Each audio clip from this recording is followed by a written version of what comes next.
Good evening. Otago University students are meeting bank representatives in Dunedin right now to try to persuade them to oppose the government's compulsory students' loan scheme. Alan Brady backgrounds the meeting, which began a short time ago. 3,000 Otago students signed letters to their banks underlining their opposition to any compulsory loan scheme and asking the banks not to become involved. By student standards, that's convincing support for their association's campaign against government moves to increase fees and recover some of the cost of university education. It shows a strong feeling, I think, amongst students about the issue of user pays. Under the compulsory loan scheme, 20% of the cost of a student's university education would be paid for by a bank loan, which the student would then have to repay. The student would pay interest at the rate of inflation, with the government guaranteeing the bank the full commercial rate. The government would also indemnify the banks against failure by the student to repay the loan. But the banks are known to be wary of the scheme.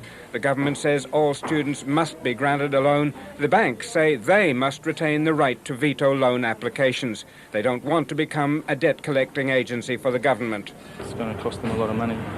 It's going to cost students a lot more money, and it's one way of trying to stall the process of the government putting the scheme in place, which they're trying to rush through. We just want to slow it down, make them think about it for a start. Otago students say they'll now ask the public to support their case against user pay tertiary education. The drought in Canterbury has had a spin-off effect for southern potato growers. Potato prices are much healthier than in recent years, and that's mainly because of low yields in Canterbury. Mike Price reports. In the potato fields of South Otago, they're complaining about wet weather arriving just as the harvest begins, but they're not complaining too loudly. While yields here are down a little because of a dry summer, these growers are still much better off than in the big potato growing areas of Canterbury. The shortage has pushed up prices. Fish and chip shops have been paying almost twice what they did last year. Russell Mosley is a fifth-generation potato grower and is making the best of a good year after some lean ones. It's open market, there's no regulations controlling the acreages grown or the prices, so it's completely open market. So it makes it a pretty tough business to be in. Yes, it is. Big fluctuations in prices. So this is a good year, but next year the bottom could fall out of the market. You usually only get 1 in 5 years that it's any good, yeah. One thing he relies on is the southern taste for spuds. While market research suggests pasta and rice are eating into the North Island potato market, it's different down here. More traditional down here, I think they still like potatoes. They're nutritious and everyone likes them. What else could he say? As for what we can expect to pay in the supermarket, a Dunedin auctioneer says there's no need to panic. Prices should remain pretty much as they are at the moment. Radio New Zealand has announced a date for Dunedin to join the FM concert program network. The FM service will begin on Friday the 12th of May. Initially there'll be restricted FM coverage north of the city until a new antenna is commissioned, probably early next year. Sick of half-empty buses on some of its bus routes, Dunedin City's Transport Department has latched on to the English idea of using Midi buses to solve the problem. At half the size of regular buses, they're more cost-efficient, so the council's having 6 of them built in Ashburton. And as Sally Pears reports, Dunedin commuters won't have long to wait before they're on the road. This Midi bus may seem to be missing a few important parts at the moment, but come July it'll be whizzing along on the Glenleith Bay Cemetery route. The buses are under construction in Ashburton, and it was hoped they'd be on the road this month. But with parts coming in from all over the world, there's been a few hitches. The price of the buses is high, but ratepayers won't bear the brunt. A bus replacement fund covers 60% of their cost. After looking at the success of Midi buses in England last year, the Transport Department says they're cost efficient. And joining the Midi buses by the end of the year will be 10 mini buses. Tenders for their design and construction close tomorrow. Despite worldwide interest, it seems likely a New Zealand group will win out. The Transport Department would only consider an overseas offer if it meant significant savings. The rest of the country will be watching the success of the Mini and Midi buses very closely. More than 500 people a day are grinning and grimacing their way through the Real People exhibition at Dunedin Public Art Gallery. Response to the show has been such that weekend parking at the gallery has been a problem, and the queues inside have extended into the other galleries. More than 3,000 people have visited so far, and if interest holds at that level, the total should be between 20 and 30,000 visitors.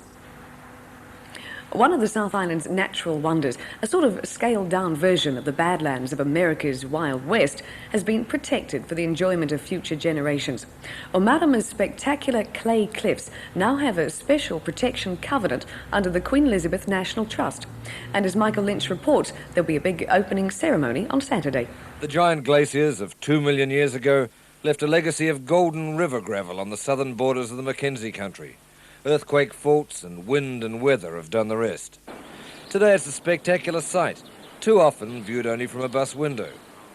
But thanks to the generosity of the landowners, the Aubrey family, and the oversight of the Queen Elizabeth Trust, the cliffs will be available close up for all to see forever. People are welcome to go there. There's no charge. There are tourist operators who run a tourist venture taking bus tour people in there. And I think there was about 2,000 people last year paid to go with a tourist operator to have a look. And quite apart from the growing tourist angle, the cliffs do have possibilities. And certainly, if you wanted to make a cowboy movie, this would be the place to come. Everybody misses George. Now to rugby, and becoming an All Black is again high on the list of ambitions for local primary school boys. After a big fall-off in popularity in the early 80s, more young boys than ever are playing the game. Ken Nicholson suggests major factors have been more enterprising play from the All Blacks, and in Otago, the success of the provincial side. It's heroes like John Kerwin and excitement like this which have caused the upsurge. Locally, the John Kerwins and company are replaced by John Timu and others. Youngsters under 10 playing rugby, boys and girls, have more than doubled in the last 5 years. The result of an administration aware that relations with South Africa, serious injuries and a generally brawny image was doing nothing for the game. Last year, teams increased by more than 30%. This year, they're up by another 15%. Movements like Kiwi Sport, here with Otago rep Stephen Cottrell, are teaching youngsters the fun in learning ball skills, no matter what shape. No longer are schools and clubs only catering for the elite. No longer is winning the all-important aspect of playing sport. We've changed the attitude in terms of the coaching style, in terms of the emphasis on fun and skill, rather than the old-fashioned rucking and running and boring. And boys still have their heroes, but now it's not because he's the toughest in the team. I like John Timu. John Kerwin. John Kerwin, why is that? Oh, because he's a good runner. And when you go out on Saturday morning to play for your team, is it important to you that you win? No, not really. Not just as long as that we all make a good effort. Good skills. We'll be back tomorrow. Good night.